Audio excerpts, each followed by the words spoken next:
Arbre vénérable, l'olivier en Corse remonte au temps des Romains.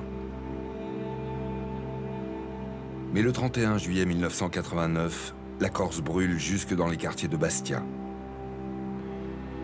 13 000 hectares de végétation partent en fumée, et parmi elles, les plus beaux oliviers de la Balagne et du Nebbio.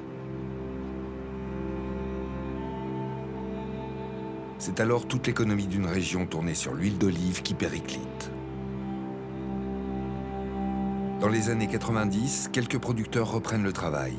Et aujourd'hui, l'huile d'olive corse renaît de ses cendres.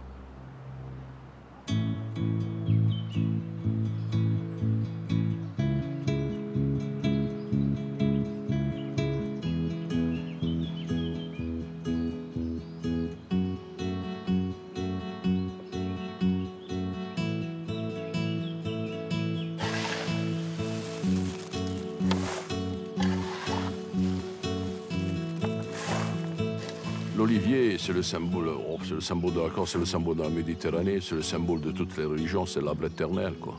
Donc tout le monde prend l'olivier pour symbole, mais en fait, depuis la nuit des temps, quoi. C'est un arbre qui résiste, à part le feu et l'homme, il vit des milliers d'années, on n'arrive pas à le détruire, quoi.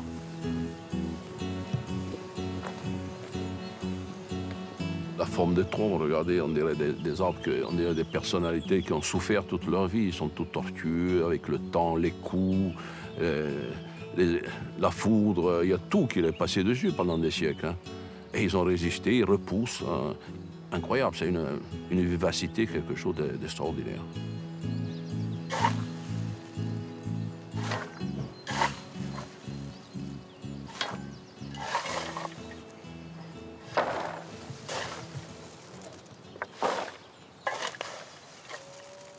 C'est le travail de génération et génération, de 600, 1000 ans. Vous voyez un peu ce que ça a demandé pour arriver à voir cet arbre. Elle est brûlée. D'ailleurs, lorsque vous regardez cet tronc tout tortueux, tout troué, vous le nettoyez, l'année d'après, il vous donne encore des olives, alors qu'il était abandonné depuis 70 ans, 80 ans. C'est incroyable, une résistance pareille. Hein. Charles Moratti est producteur d'huile d'olive dans le Nebbio, sur la piève de Santo Pietro di Tenda. Sur ces terres, la récolte s'effectue à la mode corse, c'est-à-dire en laissant pleinement mûrir les olives, jusqu'à ce qu'elles tombent d'elles-mêmes, bien noires, dans les filets suspendus autour des oliviers. L'olive ne touche jamais le sol et garde ainsi une acidité minimale. Et crache l'huile, regardez la surface d'huile qu'il y a. Touchez avec les doigts comme ça, vous remplissez d'huile. Tellement il y a de l'huile, ils sont mûrs.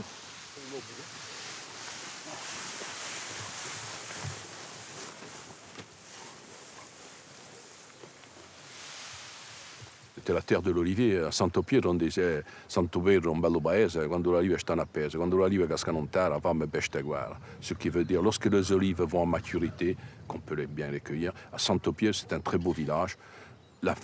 Si les olives tombent avant, donc pas d'olives, la faim, la peste, la guerre, ça voulait tout dire, quoi. C'était la richesse principale, quoi. Mais en Corse, on arrive quand même, avec un peu de technicité et tout, des moyens modernes, on arrive à avoir de l'huile à maturité totale et qui soit aux normes européennes pour l'AOC et tout, puisque nous on passe tout en AOC, donc on y arrive bien. Hein. Terroir unique pour l'olivier, la Corse renoue depuis quelques années avec son véritable savoir-faire. Olio di Corsica est désormais l'appellation d'une huile de qualité, une huile douce et fruitée, comme l'a produit Charles Moratti.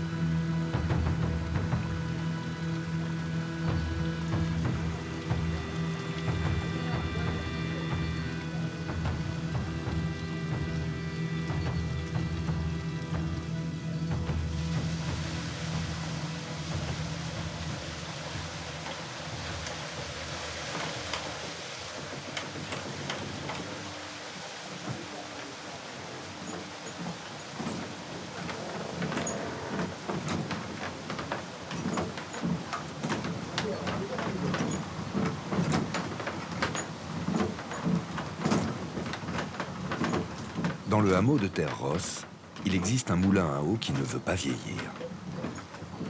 Depuis 1660, il moud les olives et la farine de châtaigne avec la même ardeur.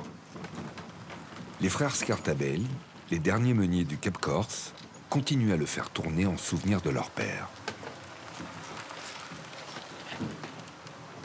Ah, moi, ce moulin, c'est d'abord beaucoup de souvenirs. Et puis, bon, c'est de le revoir tourner comme ça.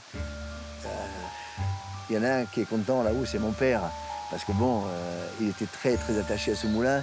Le propriétaire aussi était très attaché à ce moulin. Et donc, c'est... Comment dire, ils sont quelque part. Et c'est vrai que deux fois, je l'engueule. Quand je me retrouve et que j'ai une difficulté au niveau de la farine, hein, parce que je parle surtout de la farine, parce que c'est pointilleux, et je me dis, zut, qu'est-ce qu'il aurait fait là? Alors j'écoute, je prends mon temps, je réfléchis, parce qu'il ne faut pas être pressé. Et j'essaye de retrouver les gestes, de me remémoriser certains gestes, parce que c'est pas évident. C'est pas évident.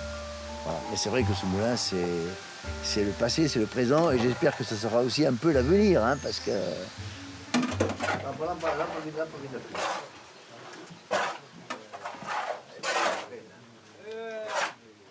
C'est pas du travail, c'est de l'occupation, de la passion.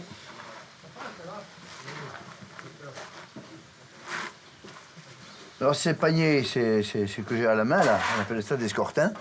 En réalité, ce sont des filtres, hein. Et c'est là qu'on met la pâte dedans. Et après, on met ça sous la presse.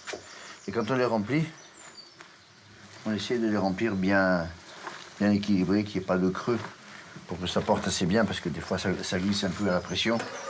Parce qu'on monte quand même à 40 tonnes de pression, hein.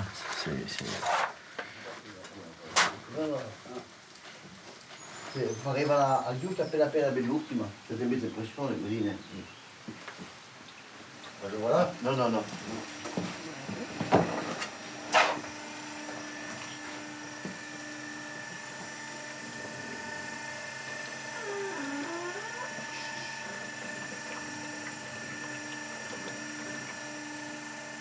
Pour les ramasser, hein, une par une. Par terre, oui.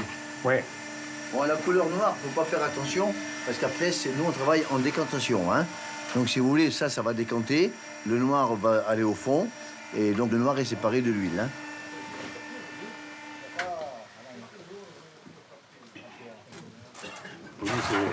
On est tous en famille, hein. C'est ça qui compte.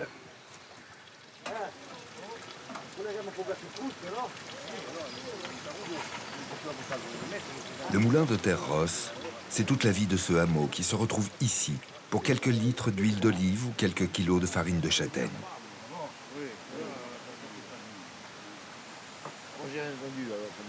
Autour des frères Scartabelli, chaque pressé de saison est une fête et un moyen d'être ensemble pour partager de simples moments comme autrefois.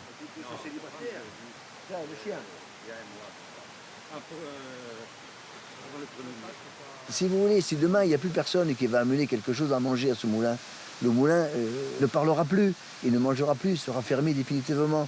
Et quand quelqu'un me dit « j'ai 10 kilos de maïs », je prépare le moulin, je nettoie les meules, je démonte, je remets en place et je l'appelle, en 20 minutes c'est fait, mais au moins le moulin il vit, il travaille, il est là, voilà, il est toujours vivant. C'est un peu en mémoire aussi à nos anciens, hein, parce que bon, c'est le patrimoine. Vous vous rendez compte un peu, il a donné à manger à beaucoup de monde, hein, et il faudrait qu'il continue. Modo fate perché è oltre, sono buginate di abasta. Oui. Tu peux les enlever. Tu peux les enlever. Parole antichi, m'avete infustidito, m'avete ingannato, io